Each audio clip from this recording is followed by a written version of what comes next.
It's the Pete Sousa Show. Sports, Pete. Nobody tells our stories better than our clients. The difference is stark. I was rear-ended at a stop. I thought I was fine, and then once I got home, I realized it's a lot worse than I thought. I ended up having a ruptured disc. You say you're not hurting, and then an hour later, you're saying you're in all this pain. I just felt like most people would think that I was lying. And that's when I decided to call Daniel Stark. I owe a lot to Daniel Stark. They really got me what I deserved. The difference is stark.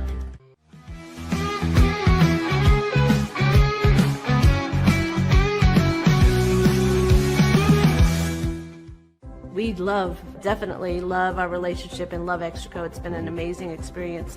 They made the PPP process easier. They were reaching out to me saying, what can I do to help you? That made a huge difference because my stress level, when we shut down, to afterwards was night and day. Our experience with Extraco has been phenomenal since the very beginning, so we love Extraco.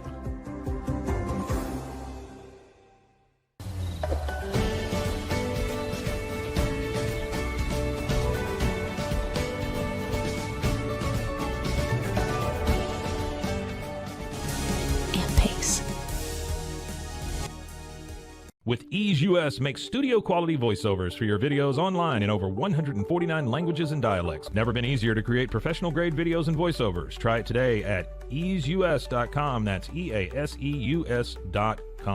Ease US. Hi, I'm Mitch, the co-founder of Cake, a sexual health and wellness company designed for today and designed for you. Yes, you. The entire product line can be found at hellocake.com, and it's also available in every Walmart near you.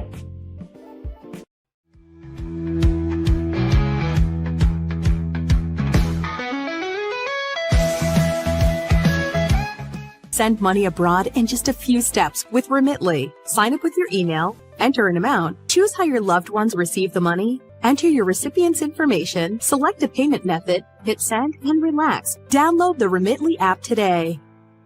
Tervis is all about staying hydrated. Each product is built to last and comes in endless designs to match your personality. Stay refreshed and express yourself with Tervis. Visit tervis.com today and find your perfect tumbler. Looking for tickets to the hottest shows, games, and events? Ticket Liquidator is your one-stop shop for great prices, no hassles, and guaranteed tickets. Whether it's sports, theater, or concert, for the best seats at the biggest events, start with Ticket Liquidator today at ticketliquidator.com. Ticket Liquidator. The You Like Air 3, launched in 2023, ushers in a new era of sapphire ice cooling technology, offering nearly painless hair reduction in just 3 weeks. That's ULIKE.com. You Like.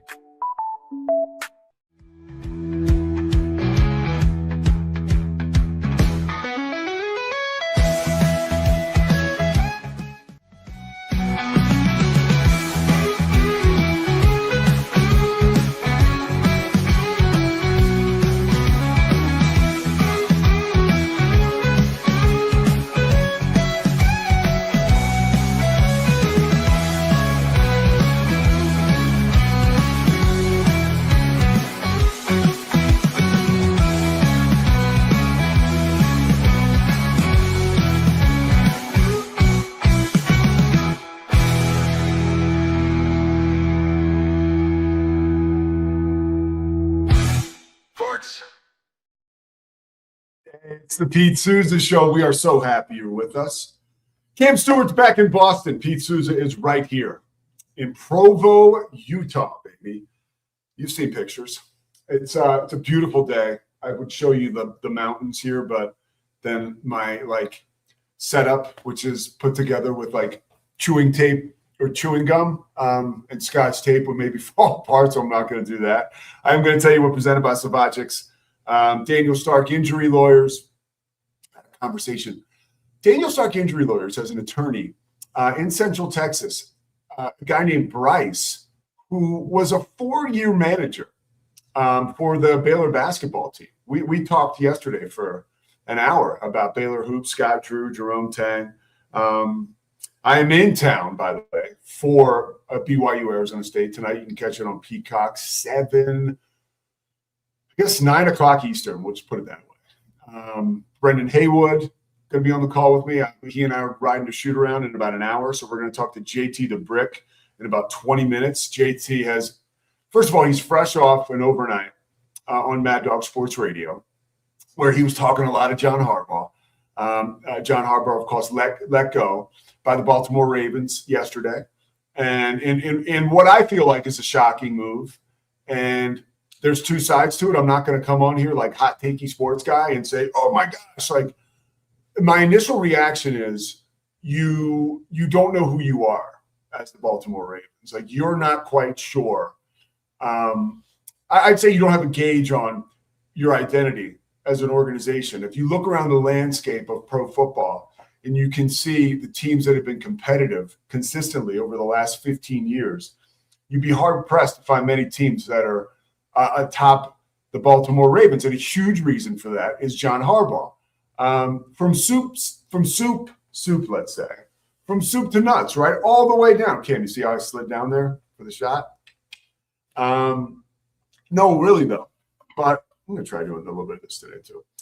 From soup to nuts, because I think when you look at the Ravens, they're constantly competing in the playoffs, AFC championships. They cannot get over the hump or haven't been able to since that Super Bowl in 2012. So you understand the anguish. I guess it was 2013-14 season.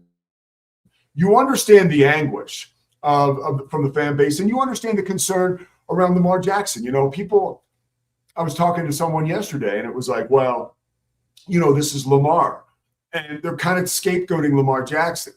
And it's like, look, man, wherever there's a star player, wherever there is ever a star player, there's going to be turmoil with the coach in the front office. And there's probably along the way to the mountaintop or on the way up to the mountaintop, there's going to be some casualties. Doug Collins, right, with the Chicago Bulls, with Michael Jordan. You can go to Paul Westhead with the LA Lakers and Magic Johnson. You know, everybody sees Magic and the big smile and now I'm a billionaire and, you know, I've overcome these challenges in life. And Magic is like, look, he's never met him, whatever, one of my favorite people and heroes of all time. But like Magic was an MFer. That's how he won championships. That's how this stuff gets done. So you can't blame Lamar for maybe getting a little gritty and saying, hey, look, we got to make this change. And we don't even know that that's what happened. But certainly if you look at his press conference Sunday after their loss, when he was asked about John Harbaugh and his future, the fact that he totally pivots off a prudent response that answers the question, right? No, he's my coach. I want him here. That's not what he said. And he was kind of like, I can't believe you would ask me that right now at this juncture. So if he did, if it was Lamar Jackson that got John Harbaugh fired, look, this wouldn't be the first time. And actually, it wouldn't be the first time it happened before we've seen someone achieve great success. I was thinking, you know, a great example of this is when you look at Georgia with Kirby Smart, right? Kirby Smart, you know, title, right? Like he is one of the premier football guys now. Obviously in college football, but really in the world. Maybe it's partially because of his name. You know, I watch Nick Saban speeches and highlights all the time, and he's talking to his team, and it couldn't have been very long after Kirby Smart left Alabama. And, you know, he's saying to his team, like, Kirby's saying we're not who we used to be. You know, like, I love that. Like, you see, Kirby, he's a one-name guy. You know, well, guess what? Before Kirby, there was Mark Richt, right? And Mark Richt was a legendary football coach in Georgia. You know, think about Matt Stafford, David Pollock, and he couldn't get over the hump. He just couldn't. And eventually, they make the change. They go with Kirby Smart, and now we're over the hump. I think both parties end up pretty well at the end of the situation, and I mean that from the bottom of my heart. I think that John Harbaugh will probably be better off with a clean slate, and I think that the Ravens. I think it's more of a gamble. I think Harbaugh will absolutely achieve great success in the second chapter. Great success. I think the Ravens, I don't know. But I still think the change makes sense. One mentor of John Harbaugh's you can look to, right? 18 seasons as head coach, by the way. John Harbaugh, 193 wins, and 124 losses, 12 playoff appearances. Coach of the year, and of course, won that Super Bowl. Okay, Coach of the year as recently as 2019. Like, you go into his trophy room and you're stumbling over all the awards and hardware. Okay, like, and that was earned. And when you think of the Ravens, yeah, you think of some great dominant players, you know, like a Ray Lewis. But you also think, and Ray Lewis was the tail end, right? Or Lamar Jackson. But really, you think of John Harbaugh, and he's not the guy that's like so much bigger than the organization, but he is a guy who obviously is just a winner. And I think a great comparison is, as a guy, lifelong Eagles fan, right? When Andy Reid was let go by the Eagles, he got a fresh start in Kansas City, and that worked out pretty well. It worked out pretty well. Like, I think that the philosophy that made John Harbaugh a winner in Baltimore is so tightly wound that he can take that anywhere. And I think he can hit the restart button, and that stuff travels. As far as the Ravens are concerned, man, I don't know. It wasn't a great year from Lamar. I'm not going to sit here and lie and say I watched every Ravens game, but I know that I'm less comfortable about that team being a consistent winning team with John Harbaugh out of the mix. Now, I could be dead wrong, right? They could catch fire. They could win a championship next year. And maybe that's what this move is all about.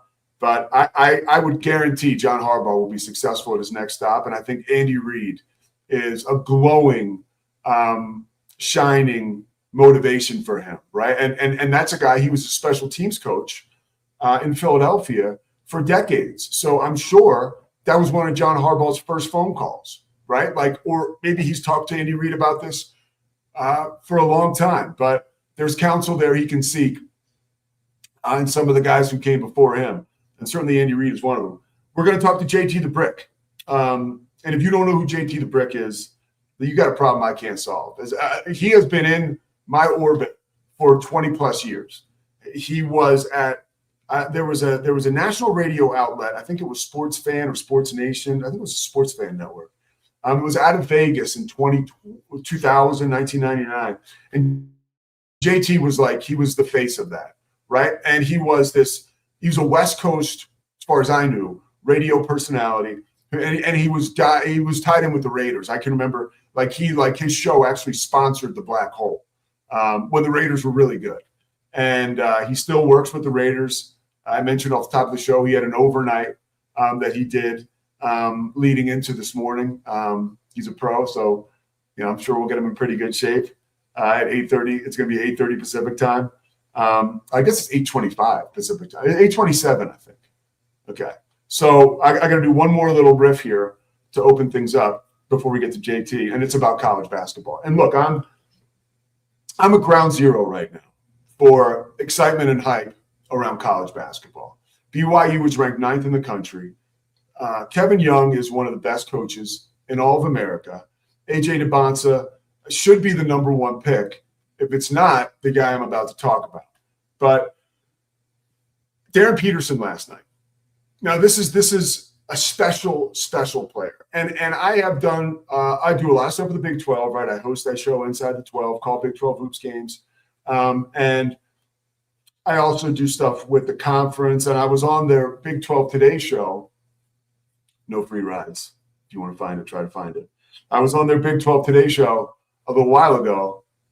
And Ari Temkin, who's one of the hosts of that show, he wouldn't come off Darren Peterson and how Darren Peterson doesn't play. And how are we going to know what kind of player Darren Peterson is if he doesn't play? He's not somebody you can count on. You can't trust Darren Peterson. Okay, so what happens last night, right? So the deck has been cleared, by the way. Like for tonight, it's actually an NBC game, but there's no more promo I'm going to have to read that. And I did it up until as recently as Sunday when you come on the air, like Holiday Hoops presented by Kay Jewelers. No more holidays. It's all over. Everybody, the dreaded routine, or if you're a routine guy like me, it started back up again on Monday. Now we're in front of our televisions at the normal times that we would have been prior to Christmas break or maybe the holidays. College basketball season is here, right? Like it's the college football playoff. But last night Kansas and TCU, and Texas Tech and Utah were two amazing, amazing games. And, the Kansas one was almost like a by mistake. I had watched the first half. I went downstairs I'm getting swole. I went downstairs to work out. Some guy went to grab dumbbells, like really close to my bench. And it was weird. It was down and I was too close for comfort. There was only two of us in there. The place was packed. I should have handed him to him. It was my fault, but I didn't know what he wanted. So anyways, Kansas is up by 1 at half. They won a 9-0 run to close the half. Darren Peterson, I think 17 points. No, he had 14 points. And in the second half, he comes out and TCU goes on this crazy run. They get a huge lead. And Darren Peterson continues to score. He leaves the game, I think, with 29 points with 4 or 5 minutes left. He has those minutes restrictions, right? So he's got wraps on his legs. He's on his bench. I thought ESPN did an amazing job of, they showed the action on the floor, but they also let they did not a split screen, but 2/3, 1/3. 2/3 of the action. The other third was Darren Peterson sitting on the bench. That was the story. The superstar, a guy who could be the number 1 pick in the draft, is sitting on the bench, seemingly just fine, right? But on a minutes restriction, clearly. But this couldn't be any bigger of a sequence and situation. And he is on the bench watching.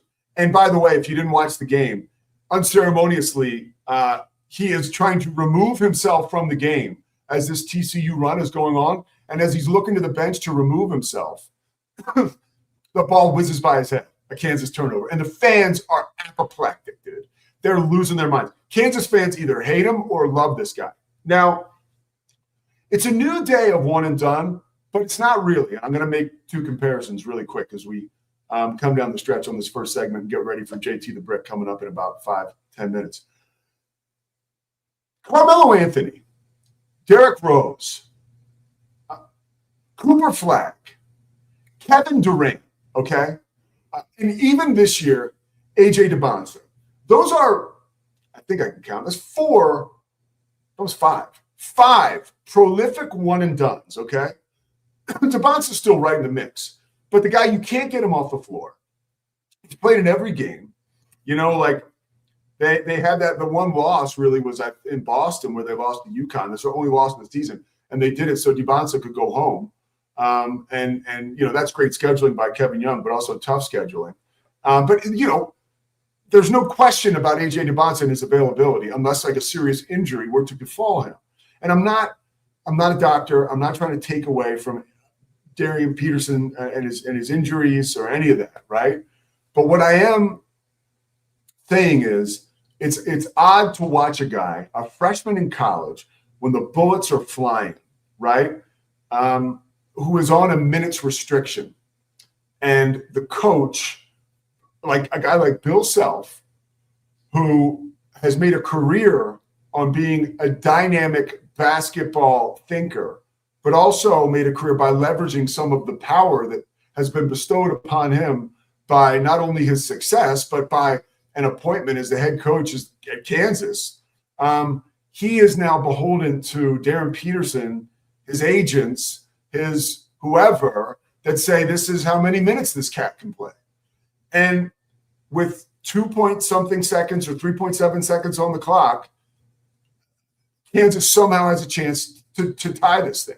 They're down by 3 with the ball. And he walks over to Peterson, says something to him. And it was probably hey, if we say we're going to give you a double screen, can you come off a 3 and shoot it? And I guess he was yes. And freaking Jace Posey fouled him. Jace Posey's awesome. An amazing defender, but almost too athletic for his own good in a situation like that.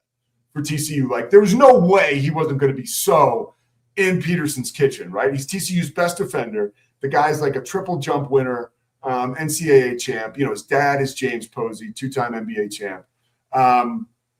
But he fouls him. By the way, he's been at TCU for 7 years, so he should have known better. But he fouls him, and Peterson goes to the line, and he buries all 3 free throws. I mean, you want to talk ice water in his veins? Frascilla's calling the game with John Shambi, and Frascilla's fans not going to miss these, not going to miss these.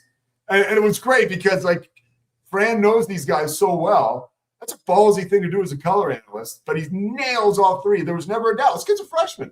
So I think, again, it's much like the John Harbaugh situation where it's like, the kid shows the killer instinct. He shows you the ice water in his veins, but he also frustrates the hell out of you because he's a reflection of what these sports have become. It is historic Allen Fieldhouse, right? The best player in the nation, definitely the best player at Kansas, who is needed in crunch time, who is unavailable because that's just the deal. That's the world we're living in now. Like when you think about, there was a story in the 70s when Van Bredikoff was the head coach of the Lakers. I think, Cam, come on for this one. They were playing the Celtics, Yeah, right? you're close. You're very close. 1969. Okay, NBA 69. final. Yeah. So Jan Van Bredikoff is the coach of the Lakers, right? And what is that like? Yeah, he's Butch the coach. Van Bredikoff. Yeah. Butch, thanks. His son Jam he cursed St. Bonnie's for a little bit. Thank you. So Will Chamberlain did he ask out of the game or did he wouldn't go back in? This is game 7 of the NBA Finals. Yeah, so the legend is he asked out of the game with 4 or 5 minutes left to get some rest on his knee or get something with his knee, and Van Bredikoff never put him back in. He just said, if you're sitting now, you're sitting. Okay. And they never put game 7, 69 finals at the Forum, the balloons in the ceiling, ready to be dropped down. That was a curse. The Jack Kent Cook had him put the balloons up there. Mm-hmm. Yeah. And Bill Russell found out about it. What'd you say? Bill Russell found out about it. And your Celtics won another game 7. Yep. Well, Bill Russell was in it. And as you know, he never lost a game 7. So But what are your thoughts on something like this in the state of college? Because it's two-pronged. One, last night, we can say whatever we want about the state of college basketball. It was an amazing night. Yep. Scott Van Pelt, they go right to Van Pelt. He is like, it's like hose the guy off. He's so excited about what he just saw. And then the first highlight he goes to, and I'm sorry, I'm not being the Big 12 apologist. The first clip he goes to is the Texas Tech Houston game.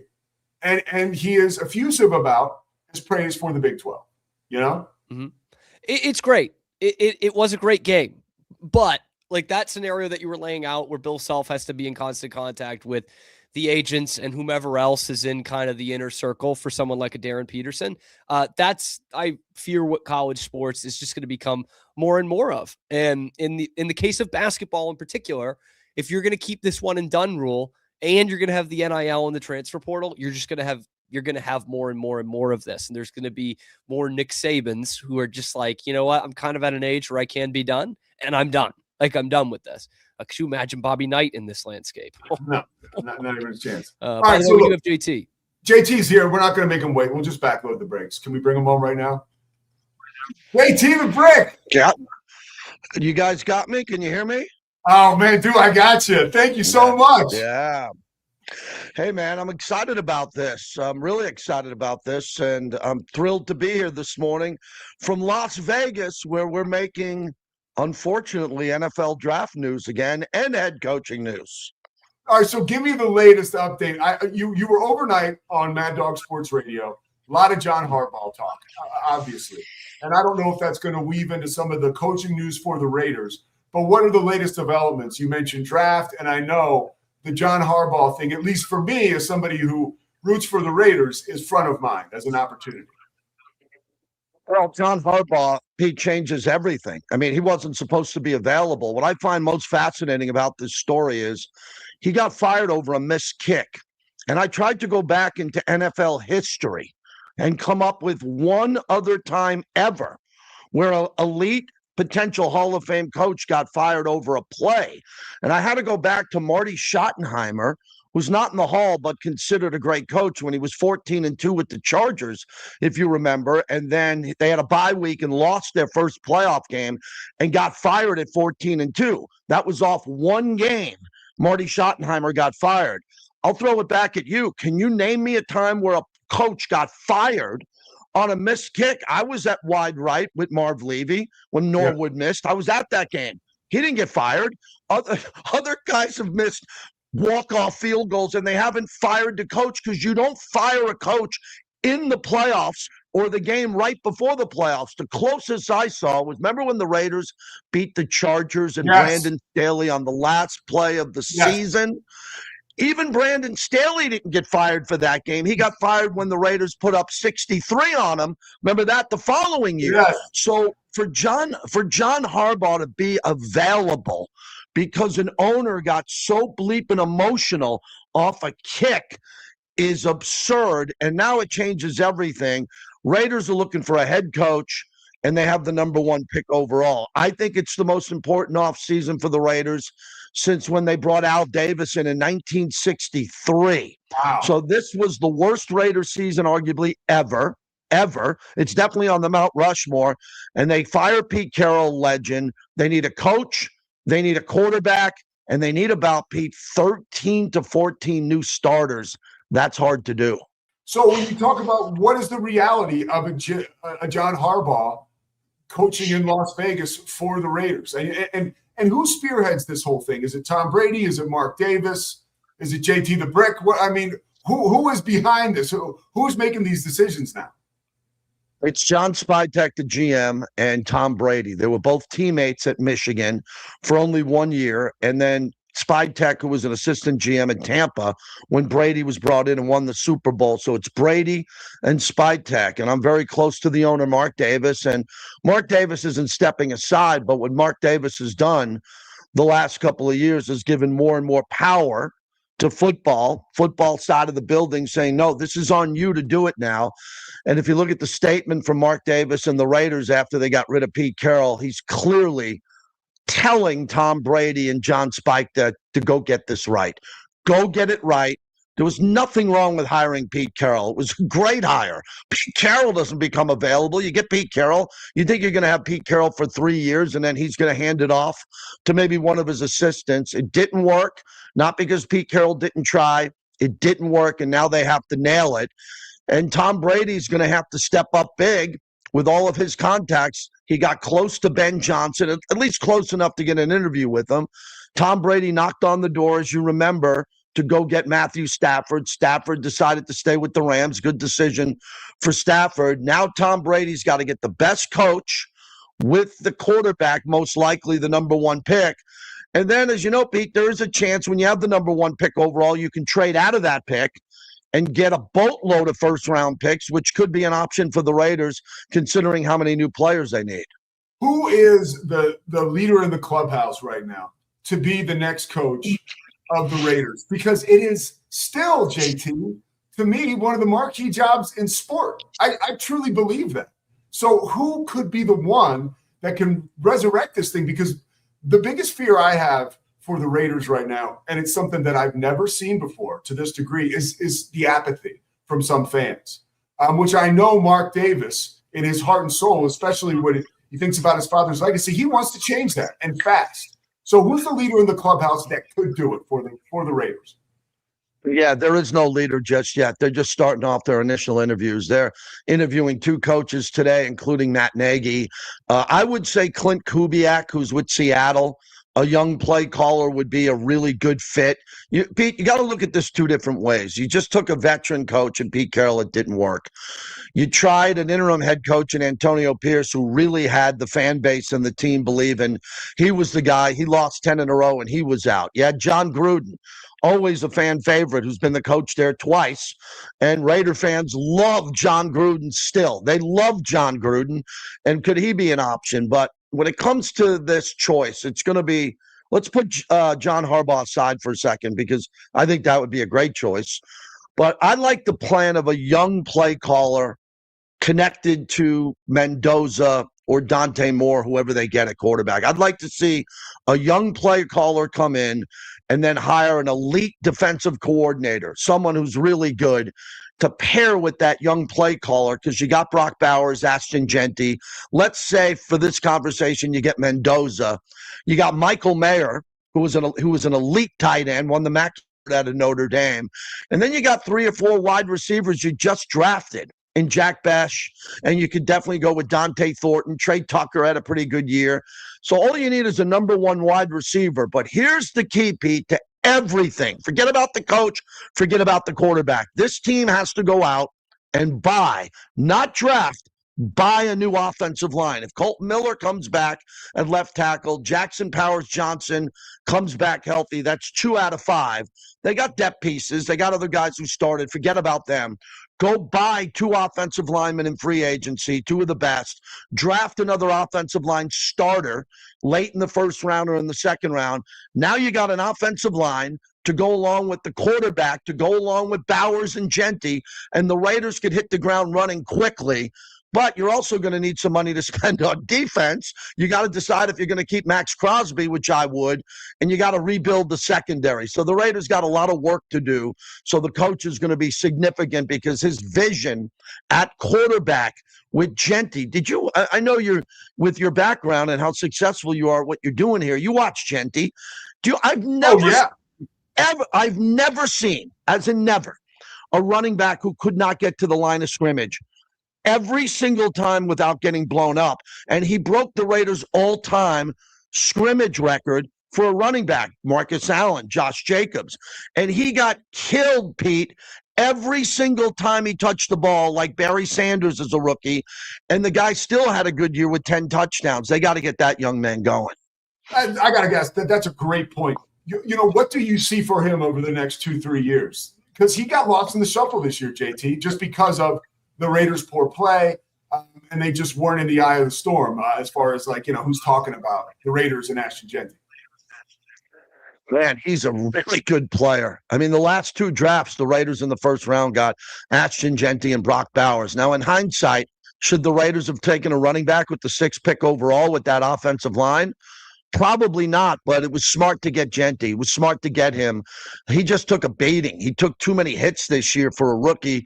And as you know, the more hits you take as a running back early in your career, it comes back to haunt you near the end of your career, unless you're Derrick Henry or Adrian Peterson or one of these guys built like a Mack truck. So for Genty, he's going to be the cornerstone of the offense because as the offensive line improves, he's going to put up big numbers. I would say conservatively, Pete, if he had a decent offensive line, not great, but good, this year he would have rushed for 1,600 yards. He probably would have had 18 touchdowns. If he had any semblance of an offensive line, I'm talking anything, that's how great of a year he could have had. And the same with Brock Bowers. Raiders beat New England to start the season off. Bowers got hurt in that game. Then he played injured. Then they sat him for 4 games. Then they brought him back slow, and then Bowers got going again. So if you believe that the Raiders have a chance in the next 3 to 4 years, because in this league, you got to turn it around quickly. I mean, look at Vrabel, 4 wins. Liam Cohn, 4 wins. You get to 12 wins, 13 wins. Look at Jaden Daniels, 4-12, year 1. They come in. The Commanders were 4-12. They bring in Daniels. They go to the NFC Championship game. I'm not saying the Raiders are going to the AFC Championship game in a year or 2, but they could fix this if Tom Brady gets to coach. The number 1 pick hits at quarterback, and they retain their young star players. This can turn around quickly. All right, a couple more, or at least one more Raiders question before I want to get a couple sports potpourri in before I let you go. First of all, I love when you're actually talking to somebody who knows what the hell's going on, because I'm like, who's a leader in the clubhouse? And you're like, there is no leader. Like, it's like, this isn't like, you know, you're not going to create a bunch of smoke and BS because you actually know. You're next to the guy. So I so appreciate that. As a guy who loves John Gruden and loves the Raiders, that to me is so exciting and sexy. Is that door even a little bit open? You know, because it's not like Mark Davis made the decision to jettison John Gruden. You know, I wasn't up to him. So what are your thoughts on that and a possible Gruden return? Well, Pete, great question. First off, it's all due respect to Schefter and Ian Rappaport, Jay Glazer. No one knows more about the John Gruden lawsuit than I do. And here's why. The guy who hired me in 1998, a guy named Bruce Allen, the son of George Allen. He was the GM of the Raiders. He hired me and Gruden on the same day. Same day we got hired. And I've been with the Raiders 28 full seasons. So I know John well. When Bruce Allen's emails were stolen off a server, the Washington Redskins Commanders server, they cherry-picked a bunch of Gruden emails. cherry-picked the Gruden emails. At the time, Gruden was not a coach or associated with the NFL. He was on Monday Night Football. Just tie this all back to Daniel Snyder. Now, when those emails surfaced, and I don't condone what John Gruden said in those emails, he was chuckling and having fun with a bunch of friends, kind of like on text message, but this was on email. So basically, the heat came down from Roger Goodell in the league to get rid of Gruden. Gruden didn't have to go, but Mark Davis at that time was under a lot of heat, and it was probably the right thing to do at that time, to distance yourself from John Gruden. But Gruden had the Raiders rocking. The Raiders were rocking. We were out of the gate quick, and they were doing well, and Gruden had the Raiders. Raiders went to the playoffs that year. Yeah, Rich Bisaccia they were was the so coach. close to going to the second round. If that didn't happen, I still think Gruden would be the coach today. He was on a 10-year deal. So Gruden's contract gets put into escrow, right? He's suing the league. He ends up losing, and then on appeal in Nevada State Supreme Court, he wins on appeal. Now this is where it gets good. Roger Goodell's looking at Gruden going, here's the deal. The only way we can put Gruden down is we got to take him to the United States Supreme Court. Believe me, the NFL and Roger Goodell does not want to do discovery and talk in front of the United States Supreme Court. So I believe there'll be a settlement with Gruden, who Pete doesn't need the money, nor does he want the money. He just wants to coach again. So I'm hoping that Roger Goodell says, John, we're allowing you back to coach. You can coach, and he can coach. If he wanted to get hired now, no one would stop it. He paid his penance. And then Gruden can come back. Gruden's already coached in Vegas twice. I would leave that crack in the door open because I think there's always a possibility, especially with the finances of Mark Davis and John Gruden. But I'm sensing Tom Brady and John Spytek are going to want their guy. They're going to want someone that they pick and they can say, this is our guy, and this is the guy who's going to lead the Raiders. And, you know, I wish I knew who that coach was. But as we began with John Harbaugh, the Raiders got to get it right, Pete. There's been so many times in the last, I don't know, I'd say since Vegas, 6 seasons, we're going on 7 seasons, that I've been on shows and everyone's like, they got to get it right this time. And I'm like, yeah, this time would be nice. And every time the decision's been highly vetted. I mean, Mike Mayock, Tom Telesco, Josh McDaniels, you know, the Pete Carroll. These have been very vetted decisions that hasn't worked. And credit to Mark Davis, Pete, when the deal doesn't work, Mark Davis gets out of it quickly. I'm a former stockbroker. That's how I got my start in radio. I was a stockbroker at Merrill Lynch. I like to buy stocks and hold them long term and never look at them. And then when they go up to $400 or $500 a share, you're sitting there going, look, I got this unbelievable stock. What Mark Davis is good at is when he sees a stock plummeting, he sells. He doesn't hold the stock until it goes to zero. And unfortunately, he had to do that with Pete Carroll, Antonio Pierce, Josh McDaniels. All of these coaches were brought in to win Super Bowls. When it didn't happen quickly, Mark looked at it and said, oh boy, I got to get out of this and I got to make a better decision. And we're back, Pete, in that process again. JT, you're the best. You were on my radar. I used to work for Gary Horton when you started with the Raiders, and because Gary was buddies with Bruce Allen, and Gary just loved JT. Rest in peace, but he loved JT the Brick. One more for you as far as the world of sports, right? Like I'm here. I got BYU Arizona State tonight, right? I get to see AJ Devonsa, one of the best players in the country. Last night I'm watching Darren Peterson, who's sitting down at the end of the game because of a minutes restriction, and all this stuff is above me. I'm not a trainer. I don't know exactly what's going on physically with these guys, but it's changing, and the money's changing a lot of it. What are your thoughts right now? Are you able to sit back and watch college football and college basketball with the same joy that you did 15 years ago? Right question. So full disclaimer, I have a son who graduated from Oklahoma, and he's an NIL agent. So he's in the business. So he's out there doing NIL deals. He's got a couple of guys. He's 24 years old. He's got a couple of young players in the NFL already. Then my youngest son just graduated from Arizona State, and he's in the job world doing some sports stuff on the side. And I'm more of an NFL guy than a college football guy. I grew up in Long Island, New York. I'm a New Yorker. We didn't have any college football where I grew up. None, other than Syracuse. That was it. So I grew up with the Yankees, the Giants, the Islanders. pro sports. Then, I moved out west and got into sports radio 30 years ago. And I've been to most of these college stadiums and seen these rivalries and love it. But college football has changed dramatically. I'm not a big fan of paying college kids to play football. I think they should all get a stipend. They should all make a little bit of money because they're getting a scholarship. They're going on campus. They're having this experience. I'm not into $6 million NIL deals and $2 million NIL deals, but it is the landscape that we're in. When I started in radio, college football was worth, a couple $100 million. Now it's worth billions, and the student athletes need to get paid. But I think you'd agree with me, college basketball, but more college football, this transfer portal is nuts because you're teaching college kids to not be loyal. When you go to college, you're learning, your brain's developing. You're going to class. You're maybe having your first relationship.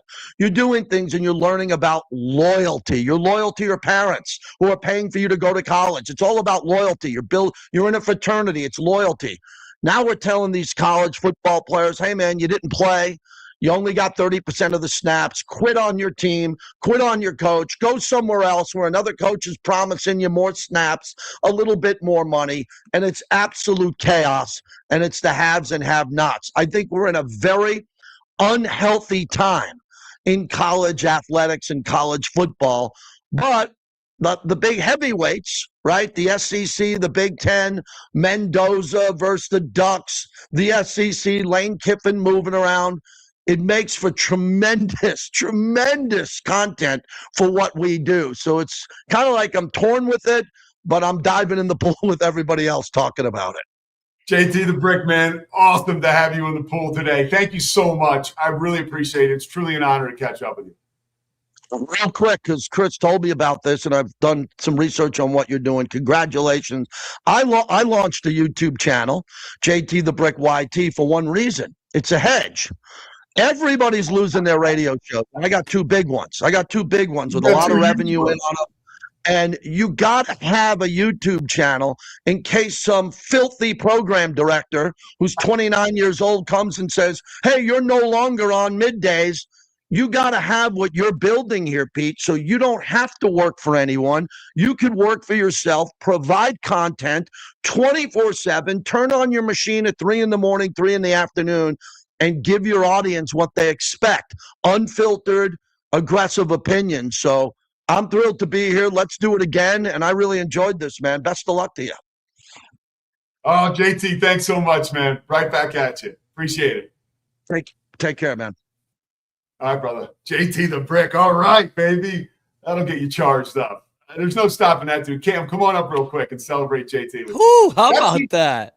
Dude, he's literally one of the best to ever do it. Like if he's usually overnight, right? If you're out on the West Coast, it makes a little more sense. You'll hear him, driving in the car a little bit more during reasonable hours. But there are some times when he'll pop on covering for Mad Dog on Sirius.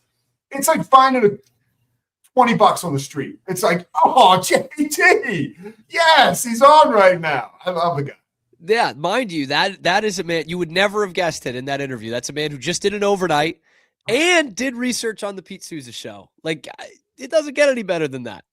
Chris Visser, Cam Stewart, you guys are the best. Thank you so much. We will be back and better than ever coming up here soon.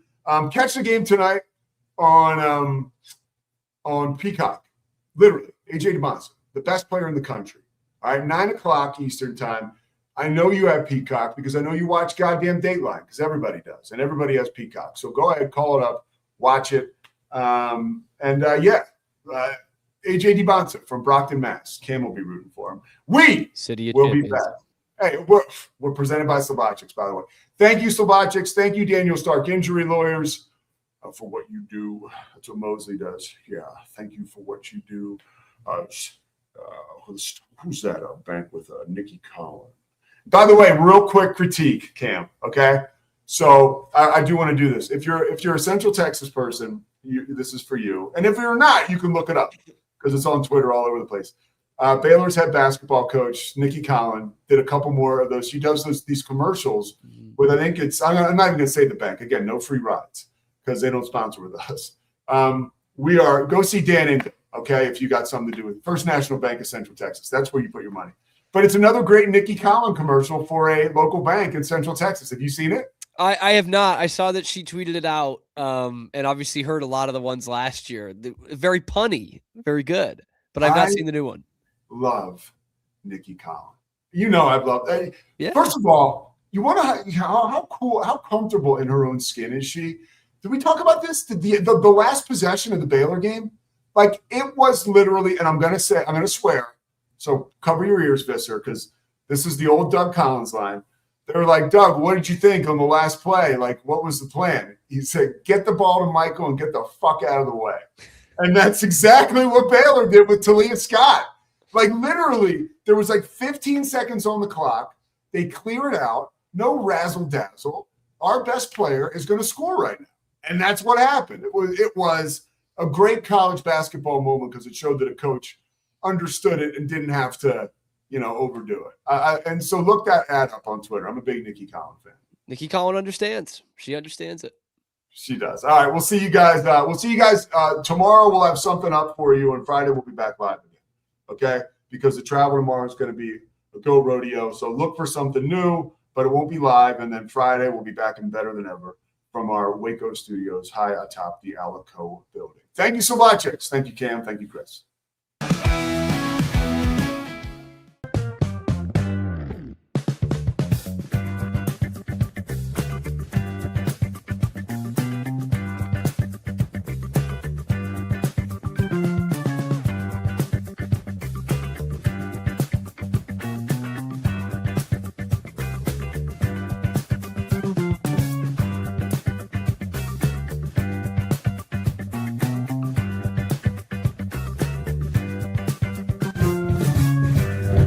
Bubble allows you to make it real and for it to actually work.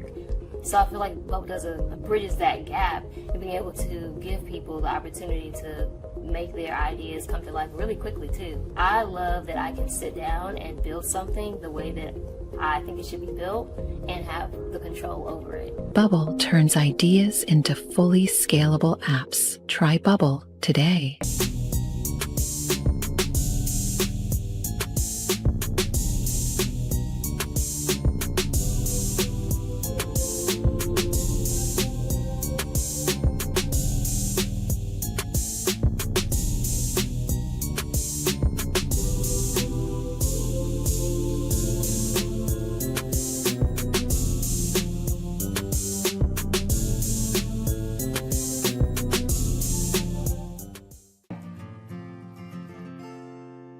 Hi, I'm Jo from Face Theory. You're going to want to have a specific goal for your skincare routine. What do you want to achieve? Active ingredients are really strong, and if you're using too many at once, your skin can get overwhelmed. Don't overspend on products. Choose products that have scientific research behind them. At Face Theory, if you're not happy with a product, just say so, just give us a shout and we'll give you your money back, no problem. I know you're gonna love this Kodak Plus printer. You guys just connect it to your smartphone and then you're gonna use the Kodak Photo Print app. It's going to print you a 4x6 photo. I am just in awe. I love how these turned out. Also, the printer comes with a free cartridge of 10 photo sheets. I can assure you, you are going to love this printer as much as my family has. You guys have to check it out for yourself. Streamline event and appointment booking with Amelia's sleek, modern, and fully customizable booking forms. Tailor the colors, fonts, and design to match your brand and seamlessly integrate with your WordPress website. Whether it's for events or appointments, Amelia makes booking simple, stylish, and perfectly aligned with your business. Enhance your booking experience today at WPAmelia.com. That's WPAMELIA.com. Amelia. When you learn a language with Babbel, you start a journey that takes you further and further. Anytime and anywhere you wish. It's easy and fun. Broadens your horizons and keeps your brain fit. A journey into new thoughts, new cultures, new adventures. So what are you waiting for? Start your journey with Babbel now. Go to babbel.com or download the app. BadCreditLoans.com is a pioneering service provider that has carved a reputation in the financial industry for its dedication to helping individuals with bad credit secure loans. By making timely repayments, borrowers can gradually repair their credit history, thereby increasing their chances of securing better loan terms in the future. BadCreditLoans.com serves as a beacon of hope for those with bad credit. Simple, fast. It's the Pete Sousa Show. Sports. We definitely love our relationship and love Extraco. It's been an amazing experience. They made the PPP process easier. They were reaching out to me saying, what can I do to help you? That made a huge difference because my stress level, when we shut down, to afterwards was night and day. Our experience with Extraco has been phenomenal since the very beginning, so we love Extraco. Show. Sports. Nobody tells our stories better than our clients. The difference is stark. I was rear-ended at 70 miles an hour. I was injured, had a concussion. The insurance company, they delayed. They were playing games from the initial conversation. They weren't going to help me. The biggest thing I learned through this is that you can't go through this alone. I called Daniel Stark. They were going to help me and everything was going to be all right. Daniel Stark got me 10 times the insurance company offered. The difference is stark. Show. Sports. Our professionals are not only experts in managing urgent concerns, but also in providing top-notch preventative health care. We're proud to connect pet owners to a vast network of licensed veterinary professionals, ready to address any immediate concerns. Book your first appointment today. Nalgene Outdoor has been your trusted companion, fueling adventures and helping protect the planet. We're committed to reducing waste, improving access to clean water, and providing simple, safe, and sustainable products for you and your family. NALGENE.com.